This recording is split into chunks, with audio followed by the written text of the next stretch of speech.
미국의 기준금리가 동결됐습니다. 그런데 충격적인 것은요. 내년에 미국의 기준금리를 3번쯤 아니면 4번까지도 내리겠다는 그런 암시가 숨어있는 사실입니다. 와, 어째 보면 말입니다. 굉장히 충격적인 일이에요. 한 번도 아니고 두 번도 아니고 내년에 3번 아니면 4번까지도 금리를 인하한다고 하는 것을 보면 우리는 시장을 진짜 유심히 들여다봐야 됩니다. 아니 3번 4번 인하할 정도로 미국 경제가 나빠진단 말이야. 이렇게 해석할 수도 있는 거고요. 아니면 경기를 연착륙시키기 위해서 순차적으로 3번 4번을 인하한다고도 할 수가 있겠죠. 중요한 것은요. 금리 인하가 3번 4번 일어날 수 있다는 사실입니다. 실제로 말입니다. 여러분. 실제로 이거 한번 보세요. 미국 FOMC 그러니까 연방공개시장위원회입니다. 우리나라 같으면 금융통화위원회입니다. 예, 여기서 금리가 결정이 되는데 기준금리 중간값이 4.6%예요. 4.6%. 이게 여러분 11월만 하더라도요. 기준금리 중간값이 5.1%였어요. 5.1%. 그런데 4.6%로 확 줄었습니다. 자, 그러면 기준금리 중간값이 4.6%다. 그럼 현재 5.5%의 금리잖아요. 1% 차이가 나죠. 1%. 거의 1%. 그죠? 1% 약간 부족하죠. 그러면 0.5%씩 내렸을 때는 몇 번 내릴까요? 3번 하고도요. 한 번 더 내릴 수 있는 그런 여지가 있다는 뜻이죠. 여지가 있다는 뜻입니다. 5.5%가 4.6%가 되니까 말입니다. 야, 이것은 어떻게 생각하면 시장에서는 굉장히 놀라운 일로 딱 받아들여집니다. 너무 충격적인 일이거든. 사실 따지고 보면 말입니다. 이렇게까지 갈 거냐 0.9%까지 차이가 날 거냐 이렇게까지 생각은 안 했는데 3번에서 4번까지도 내릴 수 있다는 거잖아요. 0.9니까 그죠? 0.25%씩 3번을 내리면 0.75%를 내리는 거고요. 그래도 4.5%까지 간다는 뜻인가요? 4.5%? 아니죠. 4.75%가 된다는 이야기죠. 그러면 거기서 한 번 더 내릴 수 있는 여력이 있다는 뜻도 포함이 되어 있습니다. 그러니까 시장에서는요. 난리가 난 거예요.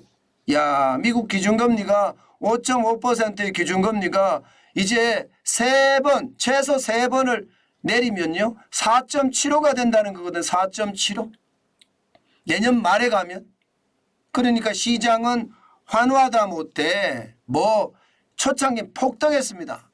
지금 보십시오. 다우산업지수가 얼마나 올랐는지. 1.4% 올라서 512.3이 올랐고요. 37,000이에요. 37,000. 37,090.24까지 올라갔습니다. 37,000이면 역대 최고치입니다. 와우. 난리도 아니죠. 지금 미국 경제가 역대로 가장 좋다는 뜻인가요? 주가가 올라가지 못해서 안달이다. 그런 생각이 날 정도로 쭉쭉쭉쭉쭉 올라가만 주고 있습니다. 야, 역대 최고치라는 것은 전 진짜로 깜짝 놀랄 수치입니다. 어디 그뿐입니까? 다우산업지수는 블루칩 중심이잖아요. 마찬가지로 대형주 중심의 S&P 500 지수도 1.37% 올랐습니다. 63.39가 올라서 결국 말입니다. 4,707.09로 마감했습니다. 그야말로 폭등이죠. 폭등. 완전히 폭등입니다. 여기에다가 나스닥 종합지수 기술주 중심도 마찬가지입니다. 1.38% 올라서 200.56이 올랐거든요. 14,733.96으로 마감했습니다.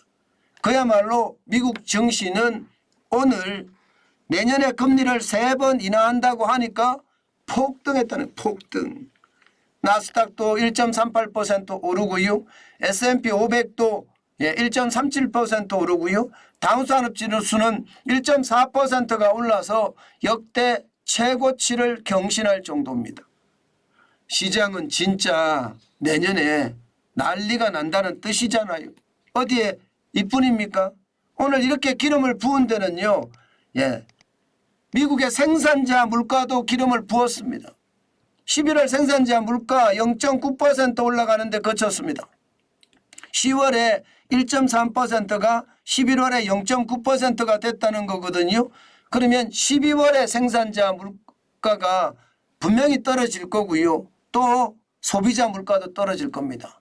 물가는 이제 잡았다. 물가는 잡았다. 이제는 경기 침체를 걱정해야 된다. 이런 분위기가 숙성이 됐다는 뜻입니다. 그러니까 내년에 금리를 한 번도 아니고 두 번도 아니고 세 번 인하를 한다. 그렇게 이야기를 하고요. 많게는 네 번까지도 인하할 수 있다. 이런 신호까지 줬다는 것은 어떻게 생각하면 지금 시장은요. 예, 금리의 인상은 이제 더 이상 없다. 인플레이션은 더 이상 끝났다. 인플레이션 전쟁은 미국의 중앙은행과 연방준비제도죠. 시장과의 싸움에서 이겼다. 이렇게 결론을 내는 거라고 보면 됩니다. 그만큼 말입니다. 시장은 환호했습니다. 자, 그러면 우리 시장은 이제 어떻게 될까요? 우리 시장은.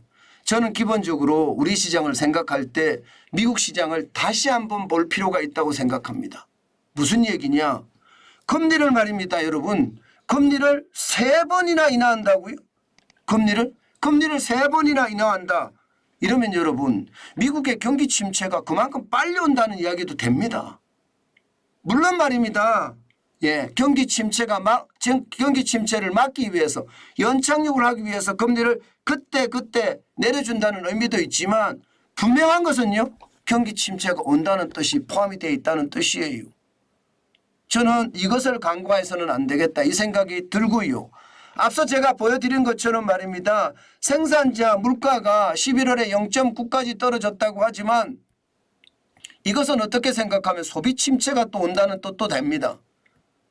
소비 침체는 이미 미국 시장에서는 소매 판매 감소율로 와 있는 상태잖아요. 지금이 말입니다, 여러분. 쇼핑 시즌입니다. 예, 추수감사절하고 크리스마스 사이가 일반적으로 블랙 프라이데이가 들어있고요. 예,